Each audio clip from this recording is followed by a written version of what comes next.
Dito sa Papadudu Stories, ikaw ay hindi nag-iisa. Minsan kung ano ang wala sa atin ay yon ang gusto nating magkaroon.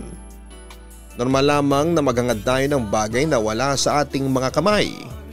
Kaya ginagawa natin ang lahat, nagsisikap tayo upang makamit natin ang mga bagay na ating inaasam. Ngunit paano kung nakuha na natin ang isang bagay na inakala nating magbibigay sa atin ng kasiyahan? At siya palang magiging dahilan upang makaranas tayo ng isang pangyayari na susubok sa ating tapang at pananampalataya. Dear Papa Dudut, itago niyo na lamang po ako sa pangalan na Robbie. 37 years old na ako sa ngayon at isang dating OFW. Sa ngayon ay nagbe-business ako at masasabi ko na okay ang takbo ng negosyo ko.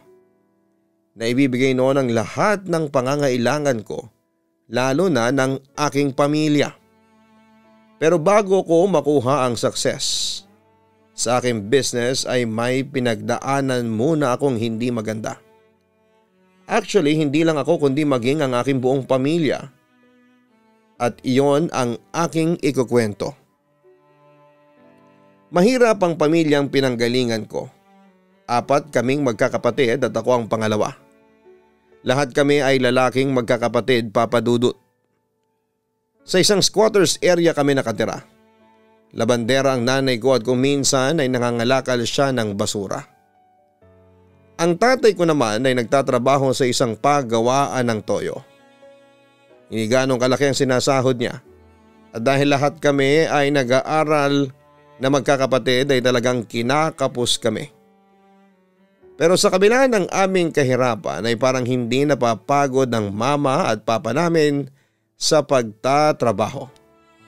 Ang sabi nila ay gagawin nila ang lahat para lamang makatapos kaming 4 ng pag-aaral hanggang sa kolehiyo. Ayaw kasi nila hanggang sa paglaki namin ay mahirap kami. Pangarap nila na magkaroon kami ng komportable at maayos na buhay paglaki naming magkakapatid. Sobrang close kaming lahat sa aming pamilya. Kahit paano ay tumutulong kami kapag nangangalakal si nanay ng mga basura o kaya ay kapag meron siyang labada. Magandang aming samahan at kahit kapos kami ay masaya pa rin kaming nabubuhay. Nakikita ko ang hirap ng mga magulang ko kaya nangako ako noon sa sarili ko na kapag nakatapos ako ng kolehiyo ay magtatrabaho ako para makabawi sa kanila. Gusto kong makaganti sa kanila sa pagsusumikap nila para sa aming magkakapatid, Papa Dudut. Deserve naman nila na makaranas ng maginhawang buhay. Kaya isa rin sa hiling ko ay ang magkaroon sina mama at papa ng mahabang buhay para maabutan pa nila ang pagganti ko sa kanila. Pero isa talaga sa pangarap ko ay mabigyan ng maayos at magandang buhay ang mga magulang ko. Lumaki kasi kami sa barong-barong. Kapag umuulan ay tumutulo ang bubong. Kapag may bagyo ay hindi pwedeng hindi yon magigiba at tulong-tulong naming itatayo ulit. Ayoko na hanggang sa pagtanda ni na mama at papa ay ganun pa rin ang aming sitwasyon. Kaya naman pinaghusayan ko ang aking pag-aaral. Palagi ako may honor dati at ganun din naman ang aking ibang mga kapatid. Pangarap ko talagang maging engineer at nang mag-college ako ay kumuha ako ng engineering course. Kahit alam ko na malaki ang kailangan naming pera ay pinilit ko pa rin yon. Ayoko kasing kumuha ng kurso na hindi ko namang gusto. Kaya lang ay nakita ko na mas lalong nahirapan ang mga magulang ko. Nasa college na rin kasi ang panganay namin ng time na yon, Papa Dudut. Dumating na sa point na palaki ang utang ng mga magulang ko para lamang may pagpatuloy ang aking pag-aaral. Doon na nga ako nag-decide na mag-stop na sa pag-aaral at magtrabaho na lamang muna. Hindi pumayag ang mga magulang ko noong una pero inexplain ko sa kanila. Nagagawin ko yon para mag-give way sa panganay naming kapatid. Kasi malapit na siyang matapos sa pag-aaral. Nangako ako na kapag tapos na ang panganay namin ay babalik ako sa pag-aaral para tapusin ang aking kurso. Pumayag din sila nang maunawaan nila ang reason ko kung bakit ko yon gagawin, Papa Dudut. Nagsimula na akong magtrabaho. Sa fast food ang una kong naging trabaho at lumipat ako sa isang call center company. Isa sa katrabaho ko roon ang humimok sa akin na magtrabaho sa ibang bansa bilang isang factory worker. Malaki daw ang sahod doon at kahit siya ay nag-iipon lamang ng pang-asikaso para makaalis. Naengganyo ako na makapagtrabaho sa ibang bansa, Papa Dudut. Kumuha na ako ng passport at nag-ipon ng pera na gagamitin ko para sa pag-alis. Hindi ko muna sinabi yon sa pamilya ko at inilihim ko muna. Ang gusto ko kasi saka ko sasabihin sa kanila kapag sure na ang pag-alis ko. Naging okay ang pag-asikaso ko at nang magkaroon ako ng schedule ng pag-alis ay saka ko yon sinabi sa pamilya ko, Papa Dudut. Nalungkot sila kasi mapapalayo ako sa kanila at mukhang malabo na raw na maituloy ko ang aking pag-aaral. Sinabi ko na kapag may pagkakataon ay tatapusin ko ang kurso ko. Kahit ang totoo ay nawalan na ako ng ganang mag-aral simula nang kumita ako ng pera. Nung una ay nahirapan ako sa buhay ko sa ibang bansa pero makalipas nga ang ilang buwan ay nasanay na ako sa buhay ko doon. Kumpara sa Pilipinas ay malaki talaga ang sahod ko doon. Hindi rin gaanong kahirap ang trabaho, yun nga lang ay araw-araw kong kalaban ang lungkot. Kasi nami-miss ko ang aking pamilya. Pero gaya ng sinabi ng marami kapag may pangarap at goal ka, ay kailangan mong magsakripisyo. Maraming taon din ako nag-work sa ibang bansa at nakakatuwa na nakapagpapadala ako ng malaking pera para sa aking mga magulang. Isa rin sa naging priority ko noon ay ang magkaroon kami ng sariling bahay.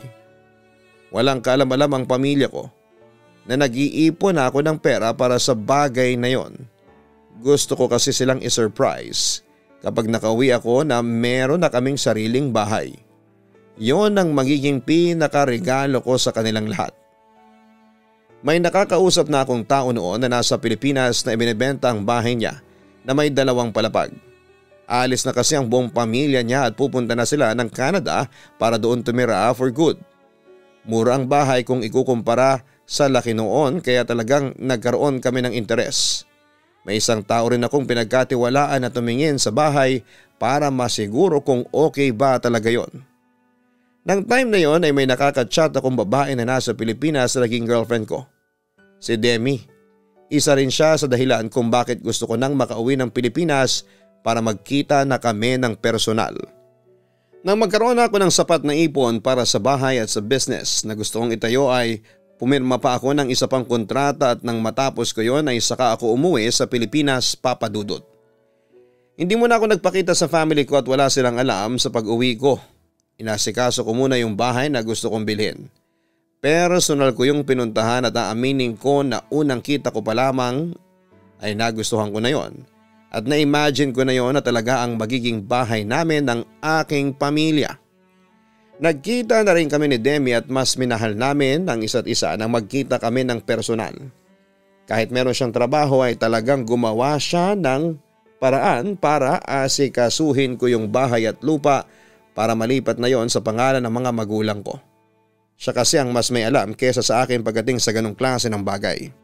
Kahit gustong gusto ko nang makita ang pamilya ko ay talagang nagtiis ako kasi gusto ko talaga ay nasa pangalan ng mama at papa ko ang bahay kapag nagpakita na ako sa kanila. Hiningan ko ng opinyon si Demi tungkol sa bahay at medyo hindi naging maganda ang opinyon niya.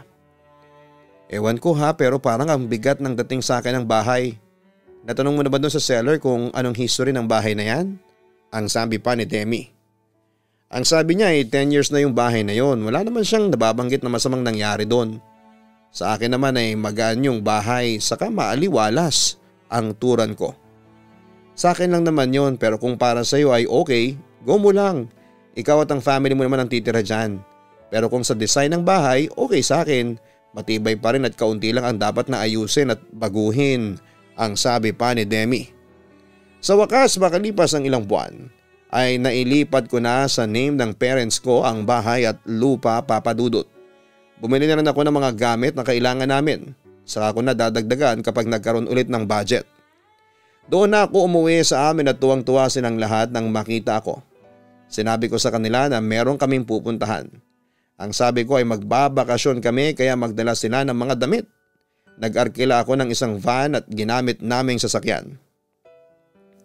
Nagulat ang buong family ko nang imbes na beach resort ay sa bahay na binili ko sila dinala. Sinabi ko sa kanila na simula sa araw na yon ay doon na kami titira. Ibinigay ko na kina mama at papa ang titulo ng lupa at naiyak silang dalawa kasi hindi raw nila akalain na mangyayari ang bagay na yon. Akala raw nila ay habang buhay na kaming nasa squatters area. Ang sabi ko ay hindi ako papayag na gano'n ang mangyayari. Kaya ako nagsumikap na magtrabaho sa ibang bansa ay para sa bagay na yon, Papa Dudut. Tuluyan na kaming lumipat sa bahay na yon. Meron yung 3 kwarto sa itaas. Ang isa ay sa akin at isa sa mama at papa ko at ang isa ay sa mga kapatid ko. Sinimulan ko na rin ang business ko at noong una ay naging maganda ang takbo noon. Ang unang bagay na naranasan ko sa bahay na yon ay sa tuwing nasa kwarto ko ay palaging masama ang pakiramdam ko. Kung hindi man ay parang palagi akong pagod. Hindi ko naman yon binigyan ng kung anong kahulugan at ang nasa utak ko ay kaya ako nakakaramdam ng ganon ay dahil sa masyado akong tutok sa negosyo. Kung minsan nga ay sinasabihan ako ng nanay ko na magpahinga ako kasi baka magkasakit daw ako. Noong nakatira pa kami sa squatters area ay ugali na namin ang magdasal ng rosaryo tuwing 6:00 ng gabi bago kami maghapunan. Dinala namin ang nakasanayan namin na yon sa bago naming bahay. Nung una ay consistent kami pero sa paglipas ng mga araw ay minsan na lamang namin yung ginagawa. Hanggang sa tuluyan na naming hindi yon gawin. Para bang may kung anong energy ang pumipigil sa amin para magdasal. Walang nagpapaalala na hindi kami nag-rosaryo tuwing 6:00 ng gabi. Parang lahat kami ay okay lang na hindi namin yon ginagawa. Napansin ko rin na kahit malapit ang simbahan sa aming bahay ay wala nang nagsisimba sa amin. Samantalang noong nasa squatters area kami kahit kailangan pang sumakay ng tricycle para makapunta ng simbahan ay nagsisimba kami, lalo na ang nanay ko. Minsan nga kahit maglakad siya basta makapunta lamang sa church tuwing Sunday ay ginagawa niya. Pero lahat ng mga pagbabagong yon ay hindi namin binigyan ng pansin at inisip namin na normal lamang yon. Isa pa sa nangyari simula nang lumipat kami sa bahay na yon ay naging madalas ang pag-aaway ng mga kapatid ko sa mga maliliit na bagay. Hindi yon normal, Papa Dudut, dahil noong nasa squatters area kami ay never nag-away ang mga kapatid ko. Marunong kaming magbigayan lahat kasi ganoon kami pinalaki ng mga magulang namin. Ngunit lahat ay nagbago simula nang nandun na kami sa bago naming bahay. May ilang beses kong naabutan na nagsisigawan at nagtatalo ang panganay kong kapatid at ang sumunod sa akin. Isang beses ay pagod akong umuwi at ganoon ang inabutan ko. Hindi ko na nga napigilan ang sigawan sila. Sinabi ko na kung palagi silang mag-aaway ay mas mabuti pang lumayas na sila sa bahay na yon. Kami naman ang panganay kong kapatid ang nagkasagutan at sinabi ng panganay kong kapatid sa akin na porket umangat ako ay naging mayabang na ako. Feeling ko raw ay sobrang taas ko na. Kaya ang nangyari ay umalis ang panganay kong kapatid at bumalik siya sa bahay namin sa squatters area. Sa totoo lang ay nakukonsensya ako nang umalis ang kapatid ko sa bahay namin, Papa Dudut. Hindi ako ma-pride na tao pero ng panahon na yon ay pinairal ko ang aking pride. Kahit ang gusto kong gawin ay magpakumbaba at kausapin ang kapatid ko para pabalikin siya ay mas pinili ko na huwag yung gawin. Sinunod ko ang sinabi ng utak ko na hayaan na lamang ang panganay kong kapatid sa desisyon nito at ito ang dapat na magpakumbaba kung gusto nitong bumalik sa bahay na ako ang bumili. Una kong naramdaman ang presensya ng nilalang na nasa bahay na yon sa panaginip. Nakita ko siya sa panaginip ko ng maraming beses.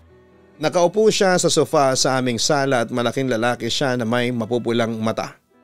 Mabalahibo ang katawan niya at meron siyang malaking sungay na parang sa kambing. Kapag nakikita ko siya sa panaginip ko ay palagi siyang tumatawa ng malakas na parabang nangiinsulto siya na hindi ko maintindihan. Ang kasunod na nangyari ay nabuntis ko si Demi kaya nauwi ang aming relasyon sa pagpapakasal at dahil sa biglaan yon ay wala pa kaming sariling bahay. Kaya nag-decide ako na doon na muna kami tumira sa bahay na binili ko para sa aking mga magulang. Nang time na yon ay bumalik na ang panganay naming kapatid pero hindi na kami nagpapansinan. Wala sa amin na nagpapakumbaba para maayos ang lahat. Para bang naging normal na ang ganon kami na magkagalit. Mas okay din na nandoon sa bahay si Demi para merong tumitingin sa kanila kasi palaging nasa bahay sina mama at papa lalo na at buntis siya. Ilang buwan na lamang at manganganak na si Demi ay kinausap niya ako habang nakahiga kami sa kama. Gabi na yun at patulog na kami. Robbie, may sasabihin ako sa iyo. Okay lang ba doon na muna ako sa amin? Tanong ni Demi sa akin. Bakit, may nangyari ba? May nakaaway ka ba rito sa bahay? Tanong ko sa kanya. Wala, lahat sila ay kasundo ko. Hindi na kasi ako komportable dito sa bahay ninyo. Sagot pa ni Demi. Paano hindi ka komportable? Tanong ko. Pakiramdam ko kasi meron tayong kasama dito sa bahay na hindi natin nakikita. Tugon pa ni Demi. Ayon kay Demi, noong unang araw pa lamang na dumating siya sa bahay namin ay kakaiba na ang nararamdaman niya. Sobrang bigat daw. Habang tumatagal daw ay mas lalong hindi nagiging maganda ang pakiramdam niya. Maraming beses daw siyang nakakaramdam na parang palaging may nakamasid sa kanya. Kung minsan ay meron siyang nakikitang anino na hindi niya matukoy kung sa tao o isa sa mga kasama namin sa bahay. May isang beses din daw na nag-sleep paralysis siya. At kahit nakapikit siya ay meron siyang nakikitang malaking lalaki na nakakatakot ang itsura. Meron daw itong mahabang sungay. Nakatingin daw ang lalaki sa kanya at kahit na wala itong sinasabi ay malakas ang pakiramdam niya na meron itong gustong masamang gawin sa kanya. Tinawanan ko si Demi sa mga sinabi niya, Papa Dudut. Inakusahan ko pa siya na baka ayaw niya lang talaga na tumira sa bahay namin. Baka napipilitan lamang siya kasi mag-asawa na kami. Robbie, kung ako ang papipiliin ay gusto ko na dito tumira kasama ang family mo. Gusto ko silang makaklose. Kaya lang hindi na ako pinatatahimik ng mga nararanasan ko sa bahay ninyo. Paliwanag pa ni Demi. Hindi pa rin ako nakumbinsido sa explanation ng asawa ko at inisip ko na epekto lamang yon ng pagbubuntis niya. Hindi ko siya pinigilan sa kagustuhan niyang umalis sa bahay namin. Ang sabi ko sa kanya ay ayokong tumira sa bahay ng family niya dahil gusto kong kasama ang pamilya ko kasi matagal ko silang hindi nakasama. Ang nangyari tuloy ay halos araw-araw akong dumadalaw kay Demi sa bahay nila.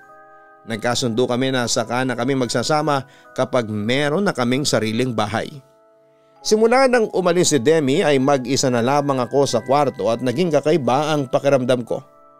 Na-experience ko na rin yung sinasabi niya na parang may palaging nakatingin sa kanya. Minsan kapag nakahiga ako ay parang may maririnig akong tumatawa na malaking boses pero wala naman akong nakikita. Isang umaga nagising ako na sobrang bigat sa pakiramdam ko. Yung pakiramdam na para akong lalagnatin. Hindi ko na pinilit ang sarili ko na puntahan ang business ko at nakiusap na lamang ako kay Papa na siya muna ang magpunta doon para tingnan ang mga tao. Siya lang kasi ang pwede kong pagkatiwalaan doon. Dahil sa hindi maganda ang pakiramdam ko ay maghapon akong nasa kwarto. Lumalabas lamang ako kapag kakain o kaya ay gagamit ng banyo. Hapon na noon. Nakahiga ako sa aking kama, medyo inaantok ako kasi kakainom ko lamang ng gamot. Malapit na ako makatulog nang may naramdaman akong mabigat na bagay na dumagaan sa ibabaw ko. Natakot ako kasi hindi ko may bukas ang mga mata ko. Pabigat ng pabigat yung nasa ibabaw ko hanggang sa hindi na ako makahinga ng maayos. Pakiramdam ko ay may mga kamay na sumasakal sa aking liig, Papa Dudut. Nang may naramdaman akong mainit na hininga sa aking muka ay doon ako napasigaw. Talagang tinawag ko si Mama sa sobrang takot ko. Nagmamadali akong pinuntahan ng nanay ko at mabuti na lamang at hindi ko ugali ang maglock ng pinto sa kwarto kaya nakapasok siya kaagad. Naabutan niya akong may butil-butil na pawi sa aking mukha. Ano nangyari? Bakit ka sumisigaw? Nag-aalalang tanong ni Mama. Binangungot po yata ako. Hindi ako makahinga tapos parang may nakadagan sa ibabaw ko. Sagot ko. Diyos ko, bangungot nga yata yon. Sandali at ikukuha kita ng tubig. Ang sabi pa ni Mama. Pinigilan ko siya at sinabi ko na okay na ako. Lumabas ako ng kwarto at umupo sa may sofa sa may sala. Nakatulala ako at iniisip ko ang mga nangyari. Naalala ko yung sinabi sa akin ni Demi na sleep paralysis siya. Kaya lang ay hindi ko masabi na gano'n ang nangyari sa akin kasi hindi pa naman talaga ako tulog nang mangyari yon, Papa Dudut. Hindi ko alam kung bakit ng oras na yon ay bigla kong sinabi kay Mama na magdasal kami ng rosaryo pagsapit ng 6:00 ng gabi. Nakita ko na nagtaka siya kasi matagal na naming hindi yon ginagawa pero pumayag na lamang siya at hindi na nagtanong pa. At nang dumating na ang 6:00 ng gabi ay hindi namin naituloy ang aming pagdarasal ng rosaryo. Nang magsisimula na kasi ay bigla nang nagpatay sindi ang ilaw sa buong bahay namin. Kaya imbes na magdasal kami ng rosaryo ay tiyanek muna ni Papa ang problema kung bakit yon biglang nangyari. Hanggang sa nawala na sa isipan namin ang magrosaryo. Hindi ko alam pero may something sa bahay na yon na binabago kami, Papa Dudut. Parang ginagawa kami nitong masama para magkaroon kami ng pag-aaway. Kagaya ng sinabi ko ay maayos ang samahan namin ng pamilya ko noong hindi pa kami nakatira doon. Magkakasundo kami at kung merong hindi pagkakaintindihan ay mas pinipili naming ayusin kesa sa lumaki pa. Nagkaroon kami noon ng sagutan ng tatay ko dahil nangihingi siya ng pera. Gusto niya kasing magtayo ng sarili niyang negosyo. Mag-aangkat siya ng mga isda pagkatapos ay ibebenta niya. Tinanggihan ko siyang bigyan at ang katwiran ko ay wala akong pera para sa bagay na yon. That time ay medyo humihina na kasi ang negosyo ko. Akala ko ay maiintindihan ako ng tatay ko kasi alam nila ang nangyayari sa business ko kasi open ako sa kanilang lahat pagdating sa bagay na yon. Napakadamot mo naman, Robby. Nagkapera ka lang, ganyan ka na. Para rin naman sa atin yung iniisip ko. Galit na sabi pa ni Papa. Wala nga akong pera na may bibigay sa inyo. Kung meron, hindi na kayo mahihirapan na kausapin ako. Palibasa nandito lang kayo sa bahay at naghihintay ng bigay ko. Pabalang na sagot ko. Sa sinabi kong yon ay talagang nagalit na ang tatay ko. Muntik na kaming magsuntukan kung hindi pa kami inawat ni Mama. Ang sabi pa ni Papa ay wala raw akong utang na loob. Sobrang yabang ko na raw magsalita. Nakasali pang panganay naming kapatid at kumampi siya kay tatay. Nagkulong na lamang ako sa kwarto ko at sinuntok ko ang dingding para ilabas ang inis at galit ko. Nang mahimasmasan ako ay doon ko na-realize na mali ang mga salitang sinabi ko sa aking tatay. Hindi siguro kami magkakasagutan kung maayos kong sinabi yon sa kanya. Hindi ko lang talaga maunawaan kung bakit nakakapagsalita ako ng ganon sa kanya ng time na yon. Para kasing may bumubulong sa akin ang mga dapat kong sabihin at sinusunod ko lamang yon, Papa Dudut. Matapos nga ang pag-aaway namin ng papa ko ay naging tahimik ang aming bahay kasi hindi na kami nagpapansinan. Pakiramdam ko ay magkakampi silang lahat at ang tingin nila sa akin ay ako ang masama. Hanggang sa kapag mag-isa ako ay lalo na kapag bago ako matulog ay kung ano-ano ang pumapasok sa utak ko. Puro masasamang bagay na hindi ko alam kung saan ang gagaling. Kagaya ng kung ano kaya kung palayasin ko ang buong pamilya ko sa bahay na yon. O kaya ay huwag ko na silang bigyan ng pera para wala na silang pambili ng pagkain. May bumubulong sa akin na pabayaan ko na ang aking pamilya. At ang pinakamatinding pumasok sa isipan ko ay ang patayin ko ang buong pamilya ko. Isang madaling araw ay nagising ako bigla, Papa Dudut. Nakaramdam ako ng pagkauhaw kaya lumabas ako ng aking kwarto para magpunta sa kusina. Hindi ko na binuksan ng ilaw kasi memorize ko na ang bahay namin. Pagkatapos kong uminom ng tubig ay nakita ko ang lagayan namin ng mga kutsilyo. Biglang may boses ng isang lalaki ang bumulong sa akin na kunin ko ang pinakamatalim na kutsilyo at patayin ko na ang buong pamilya ko. Sinunod ko ang boses, Papa Dudut. Kinuha ko ang pinakamahaba at sa tingin ko ay pinakamatalim na kutsilyo. Tinitigan ko pa yon habang tumatakbo sa isip ko kung paano ko yon gagamitin sa marahas na paraan. Mabuti na lamang at dumating ang bunso kong kapatid at doon ako parang nagising. Kuya Robby, ikaw ba yan kuya? Tawag ng kapatid ko. Napatingin ako sa kapatid ko at bigla akong kinilabutan nang ma-realize ko kung bakit ko hawak ang kutsilyo. Para ba akong binuhusan ng malamig na tubig ng oras na yon? Anong ginagawa mo rito? Tanong ko sa kapatid ko. Naihi ako kuya. Bakit ka pala may hawak na kutsilyo kuya? Tanong niya. Wala. Kakain sana ako ng apple pero nagbagong isip ko. Pagpapalusot ko. Agad kong binalik sa pinagkunan ko ang kutsilyo habang ang kapatid ko naman ay pumasok na sa CR. Napainom ulit ako ng tubig at kung hindi siguro sa bunso kong kapatid ay baka nagawa kong sundin ang inuutos ng bumubulong sa akin. Alam ko sa sarili ko na hindi ko yun gustong gawin. Sadyang may makapangyarihang nilalang na bumulong sa akin. Sa sobrang makapangyarihan niya, kahit alam kong masama at mali ay parang handa akong gawin yon, Papa Dudut. Kung tutuusin ay wala sa kakayahan ko ang sakta ng pamilya ko sa kahit na anong paraan, kahit pa gaano kalaki ang galit ko sa kanila. Wala yon sa pagkatao ko, Papa Dudut. Talagang hindi ko lang maintindihan kung bakit sa tuwing naririnig ko ang bumubulong sa akin ay nagagawa niya akong pasunurin na parang nahihipnotismo niya ako at nagiging sunod-sunuran ako sa kanya. Kaya para maiwasan ang mga ganong pangyayari ay nagpagawa ako ng isang maliit na cabinet kung saan ay nakalagay ang mga kutsilyo namin.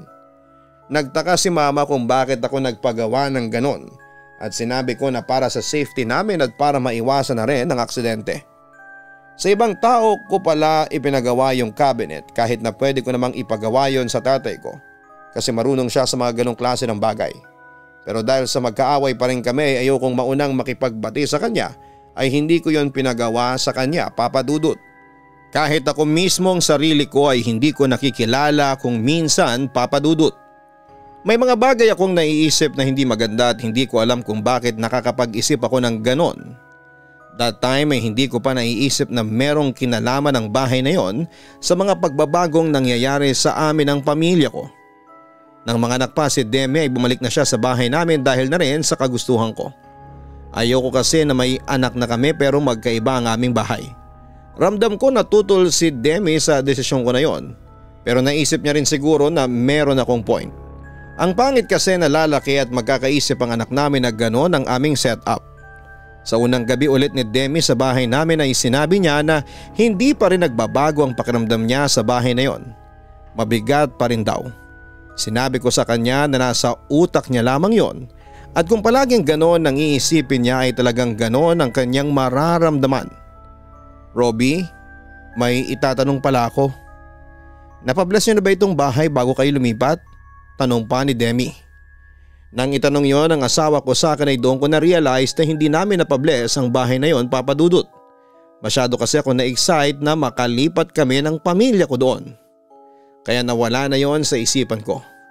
Isa pa yon ang unang beses na nagkaroon kami ng ganong bahay kaya hindi na naisip na ipabless ang bahay. Oo naman, napabless namin ito. Pagsisinungaling ko. Siguro nga ay tama ka.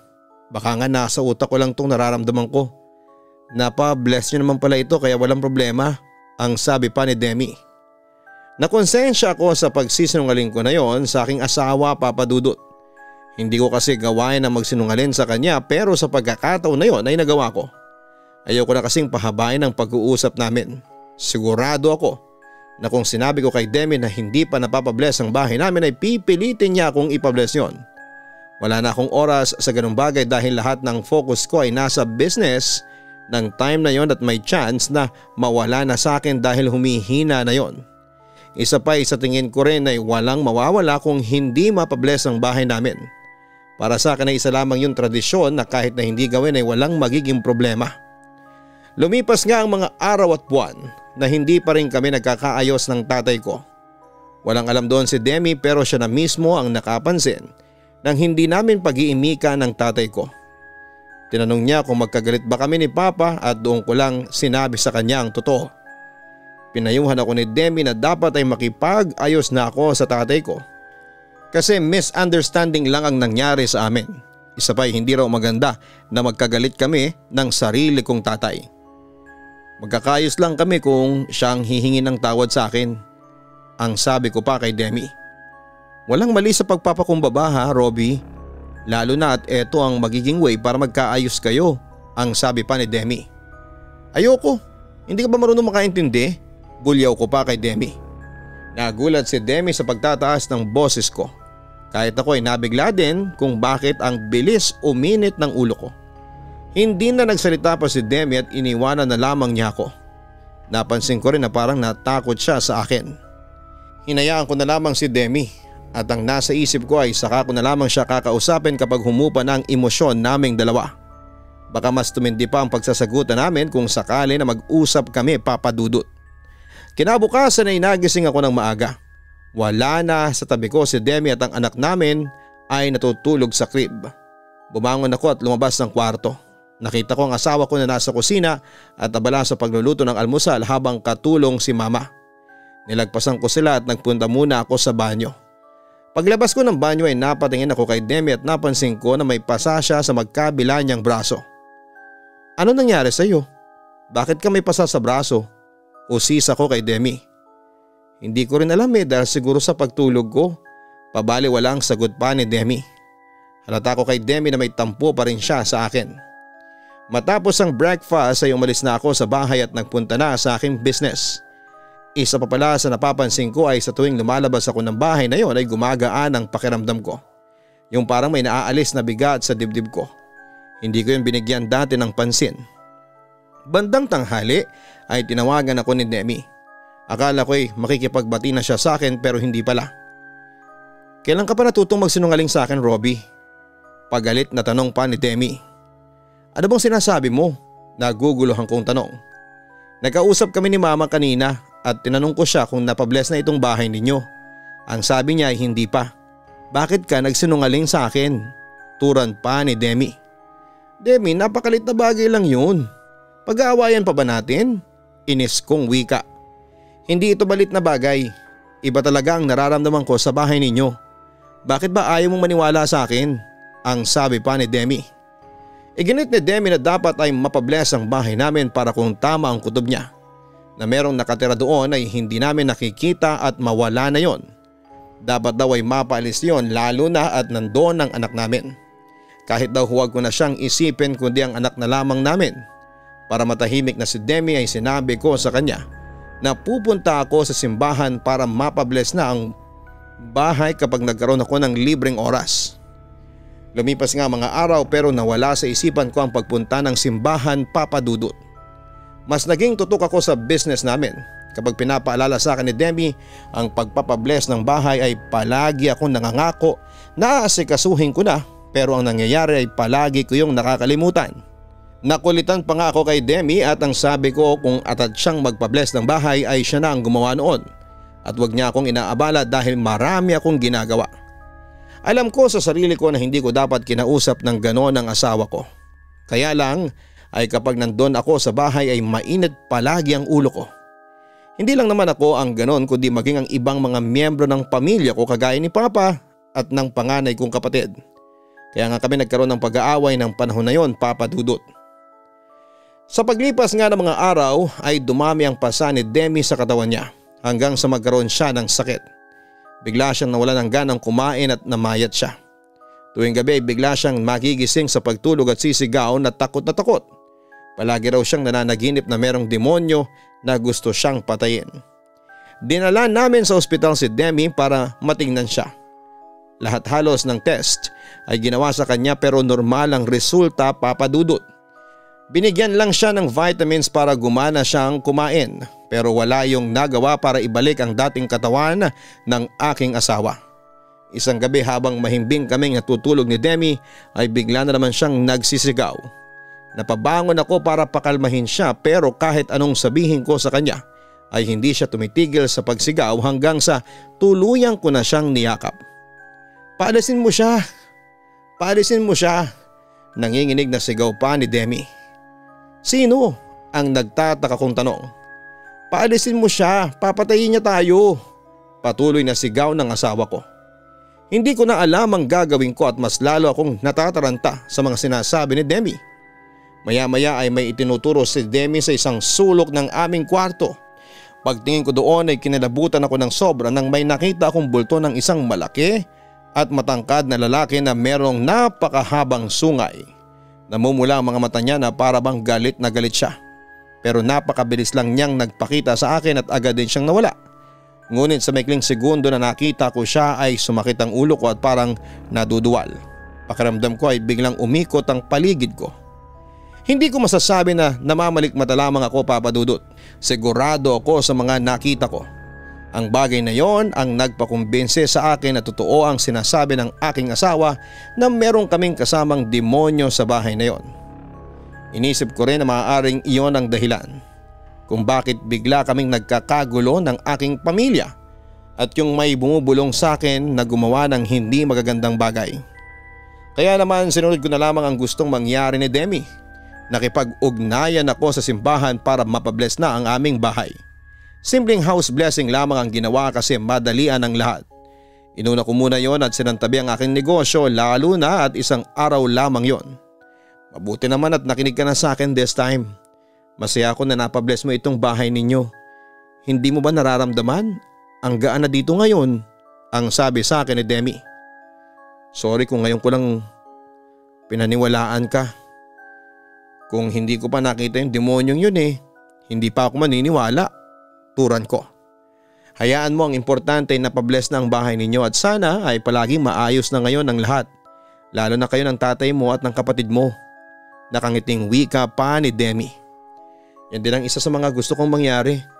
Hayaan mo at kapag nagkaroon ako ng lakas ng loob, ay ako na mismo ang makikipag-ayos sa kanila, ang sabi ko. Matapos na mapabless ang bahay namin ay inoobserbahan ko ang mga nangyayari, Papa Dudut. Agad na lumapit ang panganay kong kapatid sa akin at humingi siya ng sorry. Humingi din ako ng sorry sa kanya at kasunod naman ay nagkaayos na rin kami ni tatay. Bumalik na ang pamilya ko sa dati. Maging ang kalusugan ni Demi ay naging maayos at normal na. Pero may takot pa rin ako na baka nagpapahinga lamang ang nilalang na yon at muling manggugulo.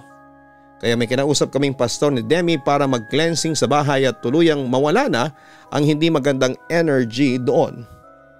Ngayon ay wala nang masama at kababalaghan na nangyayari sa bahay na yon. Kami naman ni Demi ay nakabukod na, naging maayos na kasi ulit ang takbo ng negosyo. Kaya hindi na ako bumalik pa sa pagtatrabaho sa ibang bansa. Siyempre noong nagkaroon kami ni Demi ng sarili naming bahay ay pinabless din namin yon bago kami tumira. Mas maganda na ang sigurado kami na hindi na mauulit ang hindi magandang pangyayaring yon. Naging priority ko na rin ang safety ng aking mag-iina, Papa Dudut. Ayoko nang ipagsawalang bahala na lamang ang maliit na hindi magagandang nangyayari kasi madalas kapag napabayaan yon ay lumalaki yon at nagiging malaking problema. Talagang natuto na ako sa nangyari sa amin sa bahay na yon. Dumadalaw pa rin ako sa bahay ng mama at papa ko. Minsan pa nga ay nag-i-stay kami roon ni Demi at ng mga anak namin ng ilang araw. Pero wala na akong nararamdaman na mabigat. Kahit si Demi ay wala na rin. Kaya nakakasigurado na ako na wala na talaga ang demonyong yon sa bahay namin. At sana'y hindi na siya bumalik pa. Naniniwala ako na hindi na yon hahayaan ng ating Panginoong Diyos. Lubos na gumagalang, Robbie. Sabi nga, sinisira ng demonyo ang isang bagay kapag ito ay maganda at maayos, kagaya ng isang pamilya. Importante sa isang pamilya ang pagkakaroon ng matibay na pagbubuklod at matibay na pananampalataya sa ating lumikha. Kung ang tingin mo ay ginagambala kayo ng masamang espiritu, demonyo o nilalang, ay mas makakabuti na humingi kayo ng tulong sa mga taong alam mong mabibigyan kayo ng payo kung ano ang nararapat ninyong gawin. Palagi nating tatandaan na hindi nananalo ang kasamaan sa kabutihan. Palagi nating panatilihin na malinis ang ating puso at isipan sa lahat ng oras.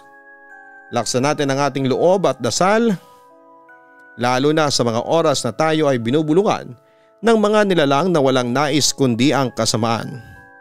Huwag kalimutan na mag-like, share, and subscribe sa Papa Dudut YouTube channel at Kaistorya YouTube channel. Hanapin din ang Papa Dudut Family YouTube channel. Maraming salamat po sa inyong lahat. Ang buhay ay mahiwaga, laging may lungkot at saya. Sa Papa Dudut Stories, laging may karamay ka.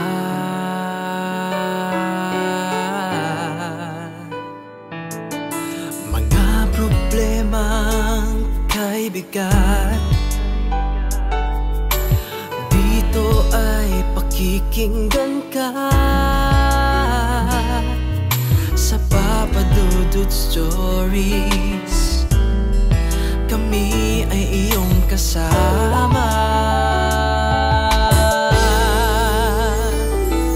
Dito sa Papa Dudut Stories, ikaw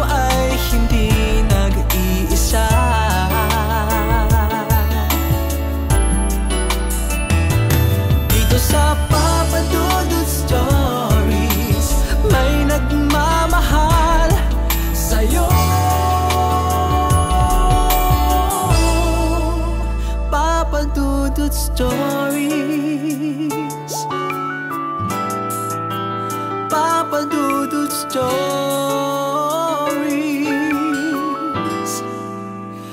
Papa Dudut Stories.